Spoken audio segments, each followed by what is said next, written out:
আল্লাহ রাসূল এক বালতি পানি তুললে আগারে দুটো খরমা খেজুর পেয়ে গেল।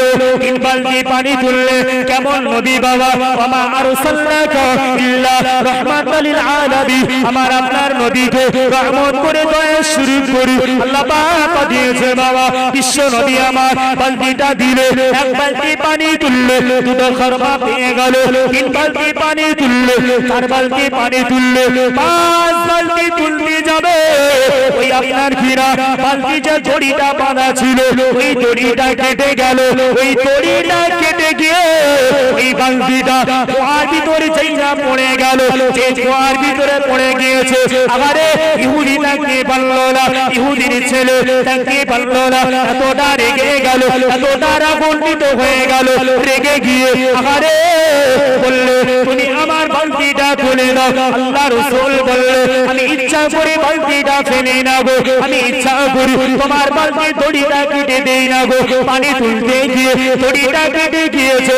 যেই বলেছে আমি বালতিটা আল্লাহ রাসূল বললে আমি বালতি কেমন করে তুলবো, তোমার দড়িটা হালকা ছিল, দড়িটা আহারে কমজোরি ছিল, বালতিটা আহারে দড়িটা কেটে গেল। ওই ইহুদি আহারে তাকি না পেরি আল্লাহ রাসূলের গালে একটা চড় মেরে দিল। আমার নবী পাকের গালে এই চড় মেরেছে বাবা আল্লাহ রাসূল আহারে মুখে মারার সঙ্গে সঙ্গে নবী পাকি মুখটা লাল হয়ে গেল।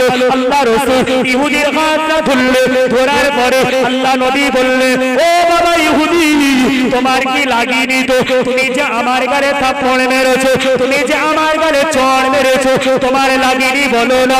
ওই সময় আহারে ইহুদি আমার কি বললে আল্লাহ রাসূল আমার ইহুদির হাতটা ধরলে, ধরার পরে আর একটা ওই হাতটা নিয়ে আমার নবী পাক ইহুদির আহারে হাতে চুম্বন দিয়ে দিল। ওই সময় আমার নবী পাক বললেন এই ইহুদি শোনো শোনো শোনো শোনো আমার এক গালে তুমি চড় মেরেছো, এক গালে মেরে তোমার না জুড়ি আসামিটি তুমি আমার আর একটা গালে চড় মেরে আদায় করে নাও। কেমন নবী, কেমন রহমতের নবী, মায়ের নবী যে এক গালে চড় মেরেছে। আল্লাহ রাসূল বললেন হাবিব বলেন ইহুদি তোমার লাগেনি তো ইয়া রাসূলুল্লাহ। আরে রাসূল আমার আরে ইহুদি কিন্তু জানে না জানে বিশ্ব নবী আখিরি জামানার নবী যে আল্লাহ রাসূল হাত ধরে চুম্বন দিলেন বাবা ইহুদি তোমার না যদি আশা মেটে তুমি আর একটা আমার গালে চড় মেরে নাও। কেমন মায়ের নবী, কেমন রহমতের নবী।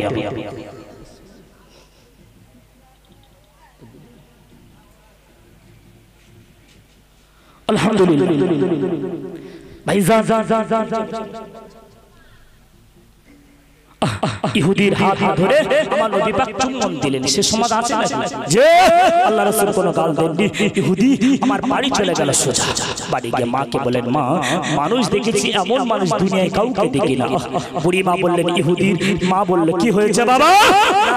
মা আমার একটা কাজের লোক আমি নিয়েছিলাম, কাজের জন্য খুঁজছিল, সেই লোকটাকে আমি কাজে দিয়েছি, হঠাৎ করে দড়িটাকে কুয়ার ভিতরে পড়ে গেল, বালতিটা আমি বিনা দোষে গালে চড় মেরেছি। আমার হাতটা ধরে বলল বাবা তোমার লাগেনি তো, তোমার না যদি আশা মেটে তুমি আর একটা আমার গালে চড় মেরে নাও। মা আরে লোকটাই এমন মানুষ আমি জীবনে দেখি না।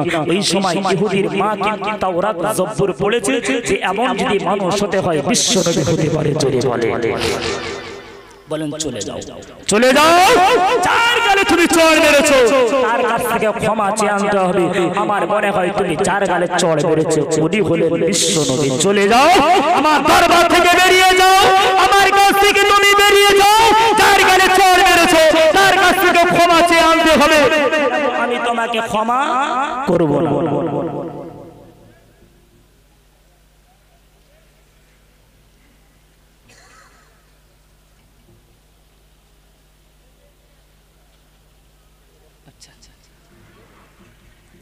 ইহুদির কাছে চলে গেল। ওই বুড়ি মা আগারে চলে গেল, না না তুমি যার গালে চড় মেরেছো তার কাছ থেকে আগে ক্ষমা গেল, তার কাছ থেকে না যদি তুমি ক্ষমাটা চেয়ে আনতে পারো আমি তোমাকে ক্ষমা করবো না, আমি তোমাকে মাফ করবো না। চলে গেল এমন সময় হাতে ঘাটে ঘাটে ঘাটে চলে গেল আল্লাহ নবী খোঁজ করতে চলে গেল কোথায় আছে নবী পাক কোথায় আছে নবী পাক না নবী পাককে পেলেন না গো বাবা নবীকে যেই না পেল কয়েকটা মাস খুঁজলো আল্লাহ রাসূলকে আর পেল না আল্লাহ রাসূলকে না পাওয়ার কারণে যেখানে চড় মেরেছিল আগারে হেঁটে হেঁটে হেঁটে হেঁটে কয়েক মাস পরে বাড়ি চলে গেল ও জনমদাতা মা চার গালে আমি চড় মেরেছিল চার গালে থাপ্পড় মেরেছিল সেই মানুষটাকে আমি আর পেলাম না গো আমি আর পেলাম না গো না না কি হবে বাবা তোমাকে আমি মাফ করতে পারবো না তুমি চার গালে থাপ্পড় মেরেছো চার গালে চড় মেরেছো তার কাছ থেকে ক্ষমাটা চেয়ে আলো চলে যাও আবার চলে আসলো কয়েক মাস খুঁজলো নবী কার পেল না বাবা আর চিন্তা করলে আমার হাতটা কেটে যদি মায়ের কাছে নিয়ে যেতে পারি মায়ের কাছে যদি দেখাতে পারি তাহলে আমার মা আমাকে ক্ষমা করে দেবে মা আমাকে মাফ করে দেবে ওই সময় ওই ইহুদি বাবা আবার এসে একটা আপনার ঘৃণা একটা ফাঁকা জায়গা চলে গেল কিছুটা বালি এক জায়গা খুললি একটা পাথর নিলে পাথরটা উপরে রাখলেন এমন সময় জঙ্গলের ভিতরে একটা ছোট্ট ঘর ছিল এই ঘরের ভিতরে একটা ছোট্ট ঘর আছে বাবা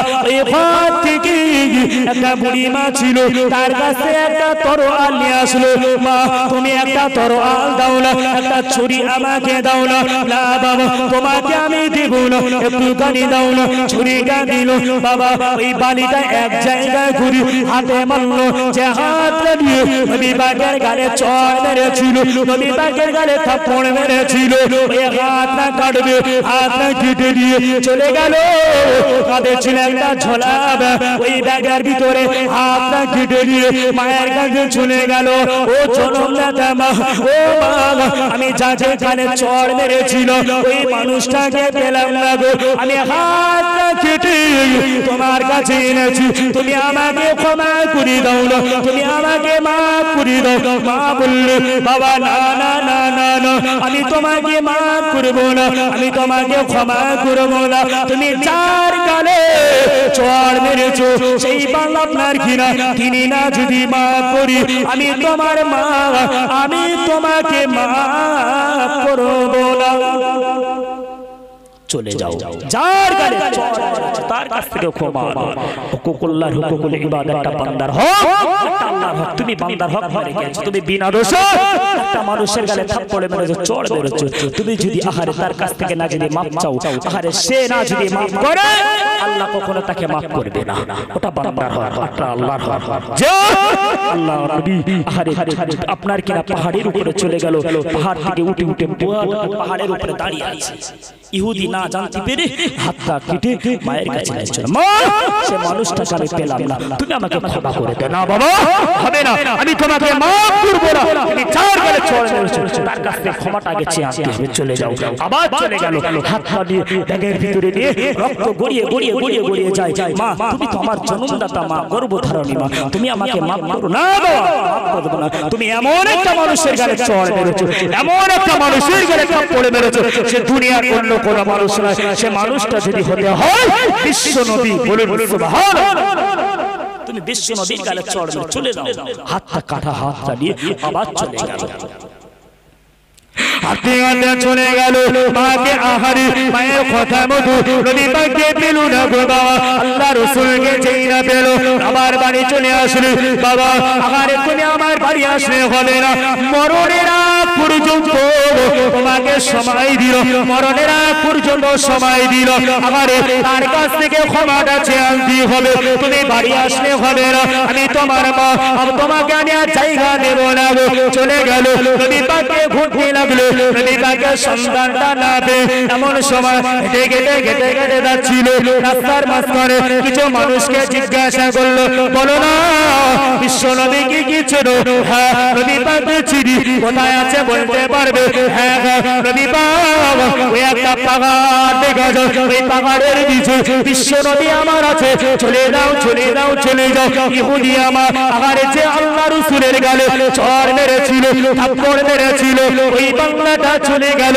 ইহুদি আমার আহারে ঝোলা লাগে কাটা হাতটা নিয়ে চলে গেল।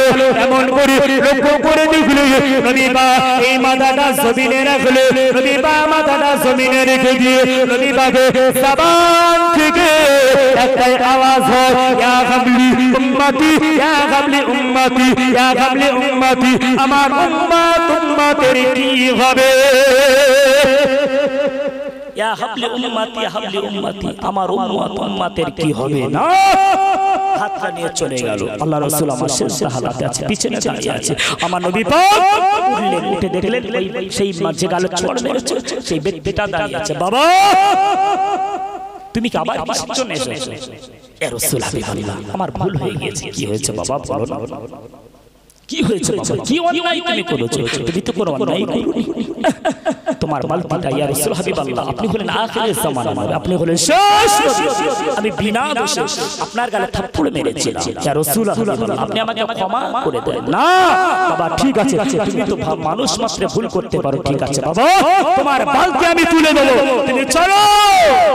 চলে গেলেন। আল্লাহ রাসূল কুয়ার কাছে দাঁড়িয়ে গেল। আল্লাহ রাসূল বললেন আল্লাহর হুকুমে বালতিটা উঠে আয়। আল্লাহর হুকুমে ওই বালতি কুয়া থেকে উঠে আসলেন। জোরে বলে যে বালতিটা উঠে আসলেন, আল্লাহ রাসূল আমার দাঁড়িয়ে আছে, যে গালে চড় মেরেছিল। আল্লাহ নবী বললেন ইহুদি তোমার হাতটা কোথায় গেল? তোমার হাতটা কোথায় গেল?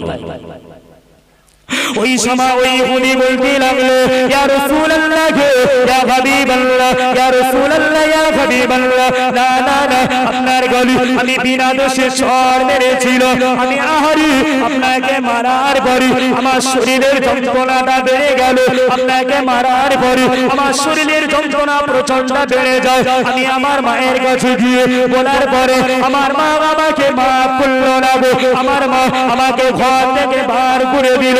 ইয়া রাসূলুল্লাহ ইয়া হাবিবাল্লাহ এমন সময় আরে আমার মা বলতে লাগলো কচিরে তোমাকে মরণের আগ পর্যন্ত সময় দিল, তুমি যার গানে চড় মেরেছো তার কাছ থেকে তোমাকে ক্ষমাটা চেয়ে আনতে হবে, তার কাছ থেকে ক্ষমা চেয়ে আনতে হবে।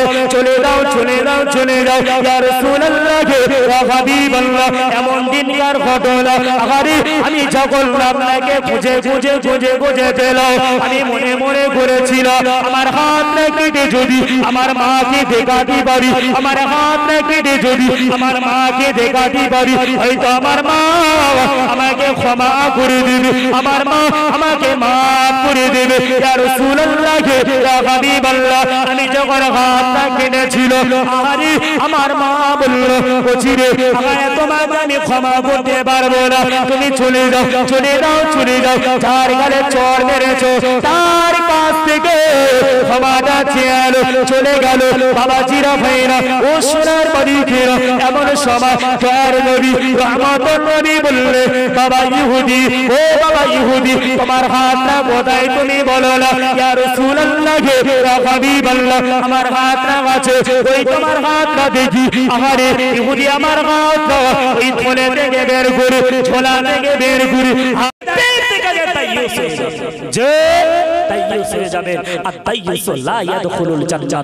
কখনো জান্নাতে যেতে পারবে না পারবে না পারবে না। সমাজ আপনার বাড়ির সাহেব নামে আপনি হাজী সাহেব, আপনি পীর সাহেব, আপনি দরবেশ সাহেব, আপনি আলেম সাহেব, আমার মতন কত আলেম আছে বাড়ির পরিবেশ খারাপ করেছে, আমার মতন কত আলেম আছে বাড়ি ঠিক নেই। আপনার বাড়ির স্ত্রীটা আগে আপনি সামলান, আপনি নামাজ পড়ছেন, আপনি হাজী সাহেব, আপনি পাঁচ ওয়াক্ত নামাজ পড়ছেন, আপনি বন্ধনে যুক্ত হয়ে আছেন। আপনি যারা 1 টাকা সুযোগ হবে আহারে তাদের পেটটা এই গর্ভবতী মায়েদের মতন উঁচু হয়ে যাবে। যে এই পেটটা ছেলেদের পেট যদি মায়েদের মতন যদি উঁচু হয়ে যায় কি বাজে লাগবে না দেখতে? যে যারা বন্ধন নাই ভাই আগেকার সময় দেখতাম ও দাদু তোমার জামানায় সংসার চলেছে বন্ধন ছিল আগেকার সময়? জি না, আগেকার সময়ে বন্ধন ছিল না, আর এ সমাজে বন্ধন জুটেছে ভাই। এমন এমন বুনো ওল আছে এই বন্ধনের টাকা দিয়ে মসজিদে দান করে, এই বন্ধনের টাকা দিয়ে ঈদের ময়দানে নামাজ পড়তে গিয়েছে পাঞ্জাবি কিলো, এই বন্ধনের টাকা দিয়ে চারতলা বিল্ডিং বানিয়েছে, এই বন্ধনের টাকা দিয়ে মেয়ের বাড়ি ইফতার পাঠিয়েছে, এই বন্ধনের টাকা দিয়ে জুম্মার দিনে নামাজ পড়তে গিয়েছে, এই বন্ধনের টাকা দিয়ে এই হারামের টাকা দিয়ে জামাইকে বিদায় করেছে, এই বন্ধনের টাকা দিয়ে বিরিয়ানি করেছে, এই বন্ধনের টাকা দিয়ে সারা মসজিদে ইফতার দিয়েছে। কিসের মাল খাচ্ছ তুমি? তোমার পেটে তো কুকুরের গু। যা, তুমি চারতলা বিল্ডিং বানিয়েছো হারামের টাকা দিয়ে। ছোট্ট কুঁড়ে ঘরে বাস করো, তার থেকে অনেক ভালো, আল্লাহ অনেক সুখে রাখে। তোমার সংসারে কেন আজকের উন্নতি নেই? যে তুমি বন্ধনের টাকা দিয়ে চারতলা বিল্ডিং বানিয়ে, শুধু তাই নয়, ওই বন্ধনের টাকা দিয়ে তুমি মাথা টুপি কিনেছো। যে তুমি মাথা টুপি কিনেছো, তুমি বন্ধনের টাকা দিয়ে তুমি মেয়ের বাড়ি ইফতার বানিয়েছো, তুমি বন্ধনের টাকা দিয়ে বিবি শাড়িটা কিনে দিয়েছো। খারাপ লাগছে না? তুমি বন্ধনের টাকা দিয়ে তুমি স্ত্রীর শাড়ি কিনে দিয়েছো, তুমি এদের ময়দানে সবার কাতারে হাজির। সমাজ কোথায় শেষ? আর এই বন্ধনটা দেয় মেয়েদের, নতুন করার বলার কিছু নেই, সবই জানি। বন্ধনটা এমনি দেয় মেয়েদের। আমি বাড়ির হিচড়ে হয়ে গেছি, যাকে বাংলা ভাষা বলা হয় হিচড়ে। যে আল্লাহ খাওয়াতে পারে না? আল্লাহ যদি একটা মাছিকে খাওয়াতে পারে, আল্লাহ যদি একটা পিঁপড়ে রুজির ব্যবস্থা যদি করে রাখতে পারে, কেন আল্লাহ আমার আপনার রুজির ব্যবস্থা করে রাখতে পারে না? যে আজকের বন্ধনটা আমি আপনি হিচড়ে হয়ে মেয়েকে পাঠিয়ে দিচ্ছি, পরপুরুষের হাতে তুলে দিয়েছি। চলে যাও, বন্ধনটা নিয়ে এসো। আরো বুনো ওল চলে যাচ্ছে বন্ধনের খাতায়, 1 লাখ টাকা এনে স্বামীর হাতে ধরিয়ে দিচ্ছে। তোমার স্ত্রীর মাথায় কাপড় নেই, তোমার স্ত্রীর পিঠে কাপড় নেই, তুমি তো বড় ভাই। তুমি নামাজ পড়তেছো জুম্মার দিনে, তোমার স্ত্রীর ঘর, তোমার বাড়ি, স্ত্রীটা চলে যাচ্ছে পরপুরুষের হাত ধরে। যে তোমার স্ত্রীটা চলে যাচ্ছে কেন? যে ওর ভিতরে আবার সৌন্দর্য দেখতে তাকে আবার গ্রুপের হেড বানাবে। ওর ভিতরে 10টা মহিলার ভিতরে যে আবার সুন্দর দেখতে তাকে গ্রুপের হেড বানাচ্ছে। সমাজটা শেষ। স্বামীকে বলছো, স্বামী আজকের স্যার ডেকেছে, জীবনে স্কুলে যায়নি, স্যার ভাষাটা শিখেছে গ্রাম থেকে। যে আজকের জীবনে সে স্কুলে যায়নি, স্যার ভাষাটা শিখেছে গ্রাম থেকে। যেই গ্রামে ঢুকবে জুতো নিয়ে তাড়া করবে, জুতো নিয়ে তাড়া করো। সমাজটা ধ্বংস করে ফেলছে, শেষ করে ফেলছে। কিছু হবে না ভাই, নামাজ রোজা হজ যাকাত করে কিছু হবে না। আপনার পেটে যদি পায়খানার গু থাকে না, আপনার পেটে যদি কুকুরের গু থাকে, কিছু হবে না, সব বেকার হয়ে যাবে। যদি বলেন হুজুর আমার ঘরটা কি তুমি বেঁধে দেবে? যে সে জামানায় গরিব ছিল না, আল্লাহ খাওয়াই ভাই। হাতে ধরে বলি, পায়ে ধরে বলি, আপনি নামাজ পড়ে রোজা করে মসজিদে যান, 5 ওয়াক্তের ভিতরে আপনি একটা ওয়াক্ত মসজিদে আসেন, আপনার বাচ্চাটাকে আপনি হাত ধরে মসজিদে নিয়ে আসেন, আল্লাহ দেখবেন একদিন এই বাচ্চাকে নামাজি বানাবে। বলুন সুবহানাল্লাহ। দাদু মসজিদে আসেন, নাতির হাত ধরে নিয়ে আসো। তুমি মসজিদে তোমার বড় ছেলেকে বলো নামাজ পড়ো, তুমি নামাজ পড়ো, তোমার বাড়ির স্ত্রীকে বলো তুমিও নামাজ পড়ো। ও শালা ভণ্ড, জীবনে নামাজ পড়ো, বাড়ির স্ত্রী কেমন করে বলো তুমি নামাজ পড়ো? ও নিজেই নামাজ পড়ে না, সে কি করে বলে নামাজ পড়ো? এমন এমন সমাজ আছে, এই জলসা যারা দিচ্ছে, এই জলসা যারা দিচ্ছে, এর ভিতরে 100 এর ভিতরে 99% মাল ফজরে নামাজ পড়ে। কি হবে? এই জলসা দিয়ে কোনো লাভ নেই। যা এই জলসা দিচ্ছে, ইশার নামাজে অনেক ভলেন্টিয়ার আছে, অনেক জলসা কমিটি আছে, 100 এর ভিতরে 50% মানুষ নামাজ পড়ে। কি হবে? তুমি তো নবীর বড় দোষ, তোমার নামাজ আগে না, তোমার জলসাটা আগে। আবার ভাইরা রেগে যাবে, কিছু করার নেই, হক কথা বলবো ভাই।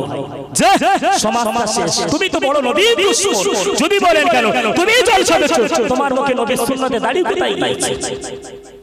তুমি নামাজ পড়ছো, তুমি নবীর গোলায় ছুরি চালাচ্ছো, তুমি জলসা দিচ্ছ, তুমি জলসার সেক্রেটারি হয়েছো, তুমি মসজিদের সেক্রেটারি হয়েছো। এখানকার কথা ছেড়ে দিলাম, এখানে বলছিলাম এমন এমন যন্ত্র আছে যারা মসজিদের সেক্রেটারি সভাপতি বড় হারাম করে জানেন। এরা লোকের হক ধরে বেশি খায়, আর যাদের অর্থ সম্পদ বেশি তারা আবার আপনার কিনা মসজিদের সেক্রেটারি সভাপতি হয়। অধিকাংশের মসজিদ চোখে দেখা। খারাপ নয়, ভুল বলছি না বাবা, মিলিয়ে নেবেন বাস্তব জীবনে। এই জলসা কমিটি যারা হয় এরা নামাজও পড়ে না, মুখে দাঁড়িয়ে নেই, আগে নিজে ভালো হও অপরকে বলো। এই সারা রাত ধরে ধরে আপনারা এখানে বসে থাকবেন, কি হবে? ঘোড়ার ডিম কিছু হবে না। কেন? আমাদের জন্য, আমরা আলেম সম্প্রদায়। আমি বলছি বাবা, তুমি সুদ দিও না, তুমি বন্ধন দিও না, তুমি মদের আড্ডায় যেও না, তুমি স্ত্রীকে মারবে না, তুমি নামাজ পড়ো। আরে ঘোড়ার ডিম, আমি তো নিজে তো সুস্থ, আমি তো নিজেই তো বেনামাজি, তাহলে আমার কথা আপনারা কেমন করে পরিবর্তন হবে? বুঝতে পারেন? আগে আমাকে ভালো হতে হবে। আমি যদি বলি বাবারা তোমরা নামাজ পড়ো, বাবারা তোমরা সুদ খেও না, আমি তো ঘোড়ার ডিম নিজেই বেনামাজি, আমি তো নিজেই নামাজ পড়ি না, তাহলে আমার দ্বারা আপনারা কি করে পরিবর্তন হবে? আগে নিজেকে ভালো হতে হবে। বলে হলো আমার ঘরে জীবনে কোনো বালা মুসিবত যায় না, অটোমেটিক বালা মুসিবত আছে। আল্লাহ নবী একসময় হেঁটে হেঁটে যাচ্ছে, আবু যার গিফারিকে ডেকে, এই আবু যার গাছটা ধরে নাড়া দাও। আবু যার গিফারি গাছ ধরে নাড়া দিলেন, গাছের পাতাগুলো ঝরে ঝরে আল্লাহর জমিনে পড়ে গেল।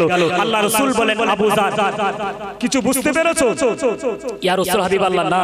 আল্লাহ রাসূল বলেন, আবু যার ফজরে আযান হবে, মসজিদে জোহরে আযান হবে, আপনার কি না আসরে আযান, মাগরিবের আযান, ইশার আযান হবে। যারা আযান শুনে, যে বাড়িতে ছেলে উঠে নামাজ পড়বে, বউ উঠে নামাজ পড়ে, বড় ছেলে উঠে নামাজ পড়বে, ওই পাতারে নাই আল্লাহর জমিন, আল্লাহর আসমান থেকে যেমন বৃষ্টি পড়ে, সেই বাড়িতে আল্লাহর রহমত নাজিল হয়। জোরে বলে, আর জোরে বলে। আর আবু যার শোনো, ফজরে আযান হলো, জোহরে আযান হলো, মাগরিবের আযান, ইশার আযান হলো, ফজরে আযান হলো। যে বাড়িতে আপনি হেড উঠে নামাজ পড়িনি, যে বাড়িতে তার গিন্নি উঠে নামাজ পড়িনি, ছেলে উঠে নামাজ পড়ে, আসমান থেকে যেমন বৃষ্টির নাই রহমত হয়, সেই বাড়িতে আল্লাহর গজব নাজিল হয়। কি হবে? সমাজ হুজুর বালা মুসিবত যায় না। আরে ঘোড়ার ডিম, তুমি নামাজ পড়ো, তোমার স্ত্রী কোনোদিন বলেছো সকিনা তুমি নামাজ না পড়লে আজকে তোমার ভাত নেই? এখানে কেউ আছেন বলতে পারবে?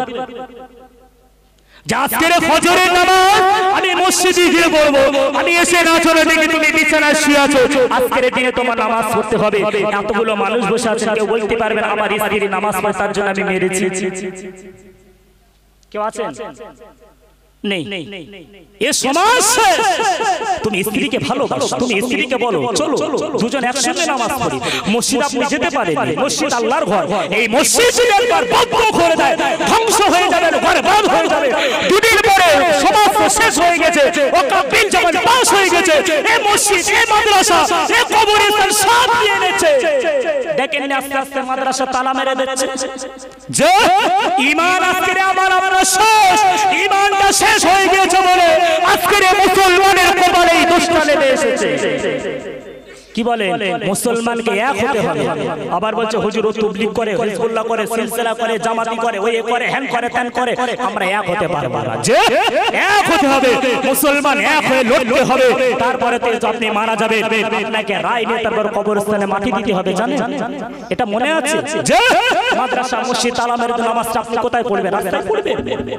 যে হাতে ধরে বলি, পায়ে ধরে বলি, যারা এখনো পর্যন্ত অন্ধকারের ভিতরে আছেন অবশ্যই আলোর দিকে ফিরে আসেন। ভাই আলোর দিকে ফিরে আসলে আপনার বয়স হয়ে গেছে, আপনি এখনো নামাজ পড়তে ঠিক মতন পারেন। আপনার 70 বছর 40 বছর বয়স হয়ে গিয়েছে, নামাজে দাঁড়িয়ে কি বলতে হবে আপনি ঘোড়ার ডিম নিজেই জানেন না। ফজরে আপনার কিনা গোসলে ফরজ কথা আপনি নিজেই জানেন না, কি হবে? এই সমাজ আলেমের কাছে যান। আল উলামা ওয়ারাসাতুল আমবিয়া, আলেম সম্প্রদায় হলো নবীগণের ওয়ারিস। ওয়াজ আবার সেখানে ফিরে যাব, একটু দুরূদ শরীফ পড়েন। আল্লাহু আকবার।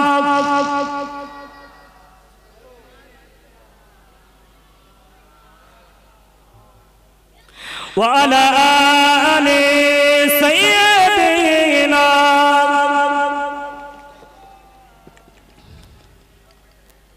ভাই কারো অসুবিধা হচ্ছে নাকি? কিছু করার নেই ভাই, কাটা গায়ে যদি নুনের ছিটে পড়ে হালকা একটু জ্বালা করবে। জোরে সরে মন খুলে আল্লাহু আকবার জোরে।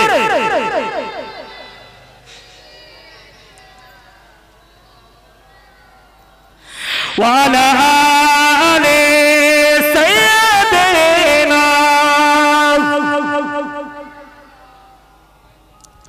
একটু তাকবীর দিলে চাকচাক হয় না? না রে তাকবীর।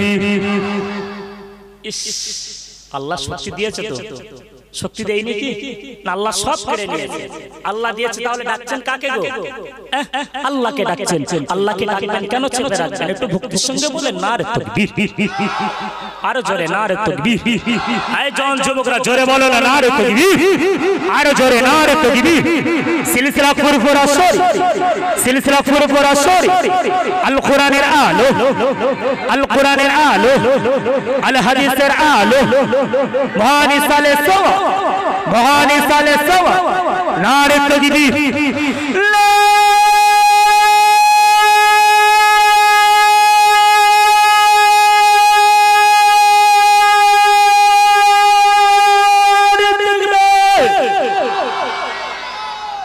আল্লাহ যেন কবুল করেন বলেন আমিন আমার চাচা কেসে ফেলেছে এই হচ্ছে অরিজিনাল আওয়াজ যে জোরে বলুন আমিন মন খুলে বলেন আমিন আল্লাহ রাসূল আল্লাহর হাবিব আমার যখন মক্কা জমিনে ছিল ভাই মানুষের ভালো মানুষ যে হয় তার উপরে অত্যাচার হয় না যে আপনি ভালো কাজ করবেন আপনি নতুন নামাজ পড়ছেন হঠাৎ বসে আছে চাচা শুতে ছিল আবার দুদিন পরে মসজিদে যাচ্ছে মাল্টি টিকটারে শুরু করে দেবে যে ভালো কাজ যে করবে তার উপরে একটু শত্রুতা বেড়ে যেতে পারে আরে আল্লাহ রাসূল মক্কা জমিনে আছে সবাই আমার নবী পাক তার জন্য বদদুয়া করেনি আল্লাহ রাসূল মক্কা ছেড়ে মদিনায় চলে গেল নবী পাকের সবথেকে বড় দুশমন হলো আবু জাগাল আবু লাহাব উতবা সাইবা সবাই মিছিল ডাকলেন নবীকে মেরে দিতে হবে নবীকে আর রাখা যাবে না আরে নবী পাকের ঘরটা ঘেরাও করেছে সকাল বেলা মিটিং ডাকলেন আবু জাগাল চলো আল্লাহ রাসূলের ঘরটা ঘেরাও করি আল্লাহ রাসূলকে মেরে দিতে হবে আমার নবী পাকের ঘরটা ঘেরাও করেছে যে না ঘর ঘেরাও করবে তাকে গ্রাম থেকে তুলে দেওয়া হবে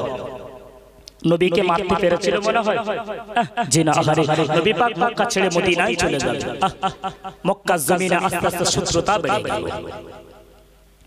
আল্লাহ রাসূল আমার বিশ্ব নবী আমার ঘরের ভিতরে ঢুকেছে হুজরার ভিতরে চলে গেল বেঈমানেরা বেদিনেরা আবু জাহল আবু লাহাব উতবা সাইবা এরা সবাই মিলে আমার নবী পাকের ঘরটা ঘেরাও করেছে আল্লাহ রাসূলকে মেরে দেবে আল্লাহ রাসূলকে জানে শেষ করে দেবে আরে সবাই যাগো আল্লাহ নবীর ঘরটা ঘেরাও করে নিল ঘিরে নিয়েছে আল্লাহ পাক সঙ্গে সঙ্গে জিবরাইলকে পাঠিয়ে দিলে এ জিবরাইল চলে যাও আমার হাবিবকে জানিয়ে দিবি যারা মক্কা ছেড়ে মদিনায় চলে আসি কেন না বেঈমানেরা বেদিনেরা আমার নবী পাকের ঘরটা কেড়ে নিয়েছে আল্লাহ রাসূলকে মেরে দেবে আল্লাহ রাসূলকে জানে শেষ করে দেবে বেঈমানেরা নবী পাকের ঘরটা ঘেরাও করে নিয়েছে আল্লাহ রাসূলের ঘরেতে আরে আপনার কিনা হযরতে আলীকে ডাক দিলে এই আলী তুমি আমার ঘরে এসো না আরে নবী পাকের যে জায়গা শুয়েছিল সেরে খোদা হযরতে আলীকে ওই জায়গায় শুইয়ে দিলে ওই জায়গায় শুইয়ে দেওয়া সঙ্গে সঙ্গে লক্ষ্য করে দেখতে পাওয়া গেল ভাইজানেরা এমন সময় আরে আল্লাহ রাসূল বললেন ও ফেরেশতা জিবরাইল আমি এখান থেকে কেমন করে বার হয়ে যাব আমি রাসূলুল্লাহ এখান থেকে বার কেমন করে হব আমার তো ঘরটা ঘিরে নিয়েছে দুশমনেরা আমার যে ঘরটা ঘিরে নিয়েছে আমি এখান থেকে যাব কেমন করে মদিনায় না আমি তো যেতে পারবো না তারা বেঈমানেরা আমি যখন এখান থেকে বার হব তারা আমার উপর আক্রমণ করে মেরে দেবে আমি এখান থেকে কেমন করে বার হব না জিবরাইল আল্লাহ পাকের কাছে চল আল্লাহ পাক আপনার হাবিব কেমন করে বার হবে তারা তো ঘিরে নিয়েছে ঘরটা ঘেরাও করে নিয়েছে কোরআনের পাওয়ার আল্লাহ তো দিয়েছে কোরআনের সম্মান আল্লাহ তো দিয়েছে আল্লাহ পাক সঙ্গে সঙ্গে জিবরাইলকে বললেন জিবরাইল চলে যাও আমার হাবিবকে জানিয়ে দেবে আমার বন্ধুকে জানিয়ে দেবে কোরআনের একটা আয়াত পড়তে বাবা কোরআনের একটা আয়াত আছে যাকে বলা হয় সূরা ইয়াসিন কিছু আয়াত পড়েছে আরে ইয়াসিন ওয়াল কুরআনিল হাকিম ইন্নাকা লামিনাল মুরসালিন আলা সিরাতিল মুস্তাকিম তানজিলাল আজিজুর রহিম এমন করে কিছু আয়াত পড়েছে বাবা ওই আয়াতটা পড়েছি কিছু মাটি নিয়েছি কিছু কিছু বাণী নিয়েছে, ওই বাণীর উপরে সূরা ইয়াসিনে কিছু আয়াত পড়ে আগারে বেঈমানদের দিকে নিক্ষেপ করে দিয়েছে, বেঈমানদের দিকে ছুঁড়ে দিয়েছে। তাদের চোখগুলো বন্ধ হয়ে গেল। এই চোখগুলো বন্ধ হয়ে গেল, বন্ধ হয়ে যাওয়ার পরে তারা চোখগুলো আস্তে আস্তে বোলাতে লাগলো, দয়ার নবী রহমতুল নবী ওখান থেকে বেরিয়ে সোজা চলে গেল আবু বকরের ঘরে। বলুন সুবহানাল্লাহ। কোরআনের পাওয়ার আল্লাহ কত দিয়েছে, সম্মান কত দিয়েছে। ইয়াসিনের আয়াতটা পড়ে তার উপরে ফুঁক দিলেন, ফুঁক দেওয়া লক্ষ্য করে দেখলেন চোখগুলো বন্ধ হয়ে গেল। আল্লাহ রাসূল বললেন, আল্লাহর হাবিব বললেন, মক্কা ছেড়ে মদিনায় যে যাব, মক্কা ছেড়ে মদিনায় যে আমি চলে যাব, আমার এই জায়গায় কাকে রাখা যাবে? আমার বিছানায় তো রাখতে হবে। ডাকলেন শেরে খোদা হযরত আলীকে ডেকে বললেন, আলী তুমি আমার এই বিছানায় শুয়ে পড়ো। শেরে খোদা হযরত আলী লম্বা ভাবে শুয়ে পড়লেন। হঠাৎ করে তারা ঘরের ভিতরে ঢুকলেন না, সবাই মনে মনে করেছে রাসূল পাক এই জায়গায় বিছানার উপরে থেকে ছুরি চালিয়ে দেব। আবার কেউ কেউ বলেছে না, এমন ভাবে যদি মারা যাবে না, রাসূলকে কানে দাঁড় করিয়ে বলাই ছুরি চালানো হবে। সবাই যখন লক্ষ্য করে দেখলেন, কম্বলটা উঁচু করে দেখলেন, এখানে তো নবী পাক নাই, এই জায়গায় শুয়ে আছে শেরে খোদা হযরত আলী। চলে বলে অবাক হয়ে গেল, কি ব্যাপার? আমরা তো দাঁড়িয়ে আছি, রাসূল ঘরের ভিতরে ঢুকেছে, আমরা পরিষ্কার চামড়া চোখে দেখেছি নবী পাক ঘরে ঢুকেছে। এই মাত্র লক্ষ্য করে দেখেছি এখানে রাসূল নাই, কোথায় গিয়েছে? কিছু মানুষ বলতে লাগলো, এই আবু জাহাল আবু লাহাব তোবা সাইবা, তোমাদের সামনে থেকে তোমরা যখন চোখটা ডলছিলে না, হঠাৎ করে তোমাদের সামনে থেকে দয়ার নবী রহমতের নবী বার হয়ে গেল। তাকবীর, নারে তাকবীর, আরো জোরে তাকবীর, নারে তাকবীর, নারে তাকবীর, নারে তাকবীর, নারে তাকবীর।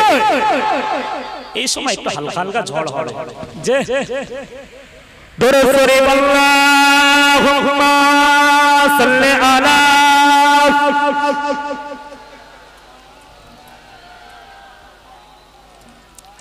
ওয়া আলা আলি সাইয়্যিদিনা। তাকবীর, নারে তাকবীর। ঝড় চলে যাবে ইনশাআল্লাহ, নারে তাকবীর, আরো জোরে নারে তাকবীর, নারে তাকবীর, নারে তাকবীর, নারে তাকবীর। আল কোরআনের আলো, আল কোরআনের আলো, আল হাদিসের আলো, নারে তাকবীর, নারে তাকবীর, নারে তাকবীর। নিয়ে যদি সঠিক থাকে আল্লাহ দূর করে দিতে পারেন, ঠিক না? আমার ভাইদের নিয়ে সঠিক আছে, আল্লাহ চাইলে ইনশাআল্লাহ এই ঝড় বন্ধ হয়ে যেতে পারে। ভাইজান, আল্লাহ রাসূলের ঘরটা ঘেরাও করেছে, আমার নবী পাকের ঘরটা ঘিরে দিয়েছে, রাসূলকে মেরে দেবে। আমার কষ্ট পাবেন না, বসে আল্লাহ চাইলে ইনশাআল্লাহ নরম হয়ে যেতে পারে। সবই আল্লাহর খেলা, ঠিক না? সবই আল্লাহর খেলা। আল্লাহ যেটা করে ভালোর জন্য করে। আল্লাহর উপরে যদি নারাজ হয়ে যায়, আমার আপনার ঈমানটা বরবাদ হয়ে যাবে। আল্লাহ যা করবে ভালোর জন্য করে। ভাইজান, আস্তে আস্তে যারা এখন আছেন বাজারে, প্রত্যেকে চলে আসুন। আল্লাহ রাসূল ঘরটা ঘেরাও করেছে। আহারে আলীকে বলেন, আলী তুমি এই জায়গায় কেন বলো না? আরে না, তোমাকে মেরে দেবো। আল্লাহ রাসূল আলীকে বলেছেন, আলী আমি তোমার ঘর থেকে বার হয়ে যাব, ঘর থেকে চলে যাব, তোমার কাছে কিছু বাইতুল মাল রেখে দিয়ে যাচ্ছি, সকাল হয়ে যাবে, তুমি এগুলো বন্টন করে দেবে। আলী তো মনে মনে করছে, রাসূল তো জীবনে মিথ্যা কথা বলবে না। রাসূল পাক যেটা বলেছে নিশ্চয়ই এটা আল্লাহ স্বয়ং আমার সঙ্গে আছে।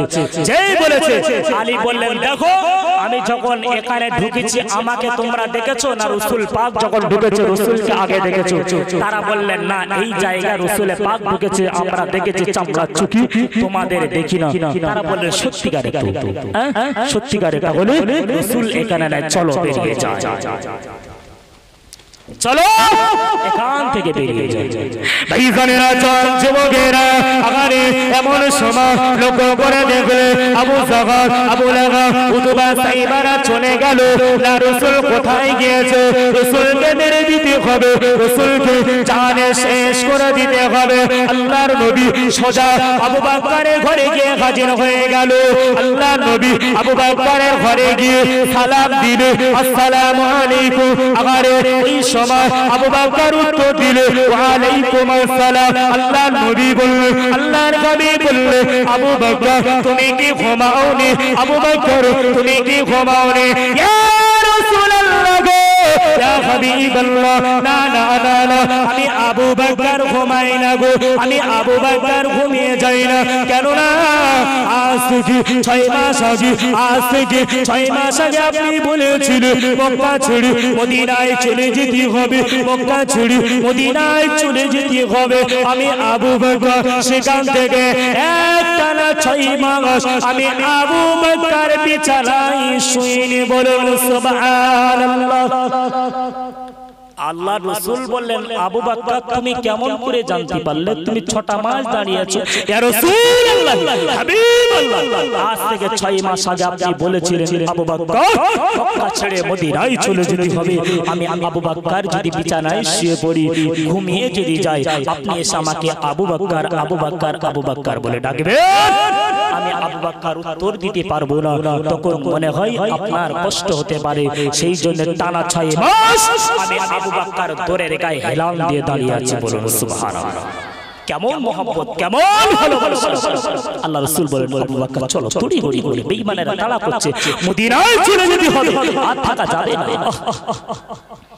বেঈমানেরা পিছন ধরেছে আল্লাহ রাসূলকে মেরে দেবে আমার নবীকে জানে শেষ করে দেবে তারা পিছনে দৌড়াতে শুরু করে দিল আবু বকর বলতে লাগলো ইয়া রাসূলুল্লাহ ইয়া হাবিবাল্লাহ ইয়া রাসূলুল্লাহ ইয়া হাবিবাল্লাহ চলেন মাথায় পাগড়ি তুলেছে মাথায় ফুললিটা নিয়েছে সোজা চলে গেল আবু বকর বলতে লাগলো ইয়া রাসূলুল্লাহ ইয়া হাবিবাল্লাহ আস্তে আস্তে আস্তে আস্তে বেলা হয়ে যায় সূর্যটা উঠে যায় বেঈমানেরা আমাদের দিদিভাবে বেঈমানেরা আমাদের দিদিভাবে হবে না ওই একটা গুহা দেখা যায়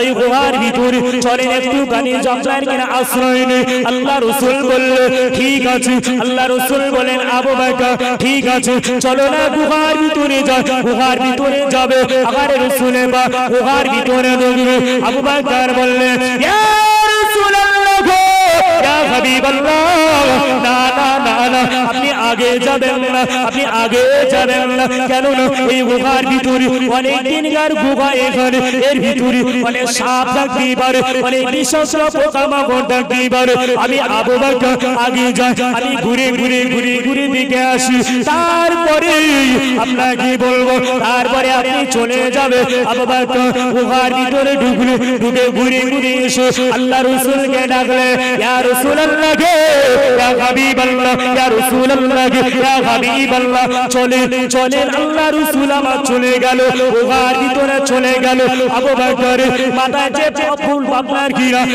যে পাপনার কিনা পুল্লিটা নিয়েছিল ওই পুল্লির ভিতরে কিছু কাপড় ছিল বাবা ওই কাপড় গুলো নিয়ে ওই কাপড়গুলো ছিঁড়ে টুকরো করে কিছু গর্ত ছিল সমস্ত গর্তগুলো বন্ধ করে দিল বন্ধ করে দেওয়ার পরে আল্লাহ রাসূলকে বলল ইয়া রাসূলুল্লাহ ইয়া হাবিবাল্লাহ ইয়া রাসূলুল্লাহ ইয়া হাবিবাল্লাহ আপনি আমার কোলের উপরে মাথা দিয়ে শুয়ে পড়ে আল্লাহ রাসূল আবু বকরের কোলের উপরে মাথা দিয়ে দয়ার নবী আমার ঘুমিয়ে গেল আল্লাহ রাসূল আগে গুহায় ঢুকবেন না ইয়া রাসূলুল্লাহ হাবিবাল্লাহ আপনি যদি আগে যান বিষাক্ত সাপ থাকতে পারে পোকামাকড় থাকতে পারে ইয়া রাসূলুল্লাহ হাবিবাল্লাহ আপনি যাবেন না আপনি দাঁড়িয়েছেন আমি আবু বকর আগে ঘুরে আসি আমি আবু বকর আগে দেখে আসি গিয়ে দেখলেন আহারে অনেক গর্ত আল্লাহ রাসূল আমার যাবে আবু বকর বলে ইয়া রাসূলুল্লাহ হাবিবাল্লাহ আপনি আসলেন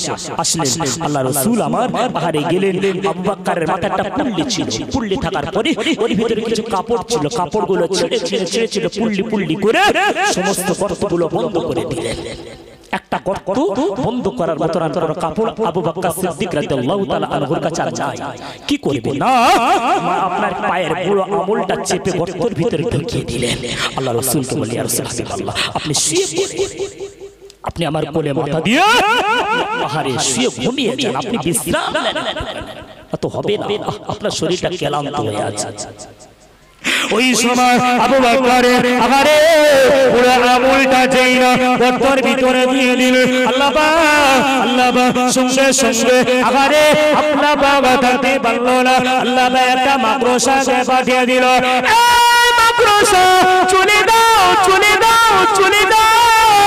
আমার ভাবি আমার বন্ধু এই গুহার ভিতরে ঢুকেছে আরে বেঈমানেরা এই গর্তের ভিতরে চলে যাবে বেঈমানেরা গর্তের একটা জাল বুনে দাও একটা জাল বুনে দিবে সুন্দর করে আরে আল্লাহ সৃষ্টি কত সুন্দর ভাবে জালটা বুনে দিল মাকড়সা চলে গেল আল্লাহ পাক একটা কবুতরকে পাঠিয়ে দিল এই কবুতর মানে পায়রা বাবা ওই পায়রাকে পাঠিয়ে দিল এই পায়রা চলে যাও আরে মাকড়সা জাল বুনে দিয়েছে ওই জায়গায় গিয়ে তুমি একটা ডিম পেড়ে দাও মাকড়সা জাল বুনে দিল কবুতর পায়রা ওখানে ডিম পেড়ে দিল আল্লাহ রাসূল গুহার ভিতরে আছে নবী পাক গুহার ভিতরে আছে হঠাৎ করে আল্লাহ রাসূল আমার ঘুমিয়ে গেল যেইরা ঘুমিয়ে গিয়েছে ওই গর্ত থেকে একটা সাপ বের হয়ে বাবা না বার হতে বেরি আবু বকর পায়ে কামড়ে দিল আবু বকরের সারা শরীরটা যন্ত্রণা করে আবু বকরের সারা শরীরটা আবারে ঝুলে আবু বকর দেখতে পারে না আমি যদি একটু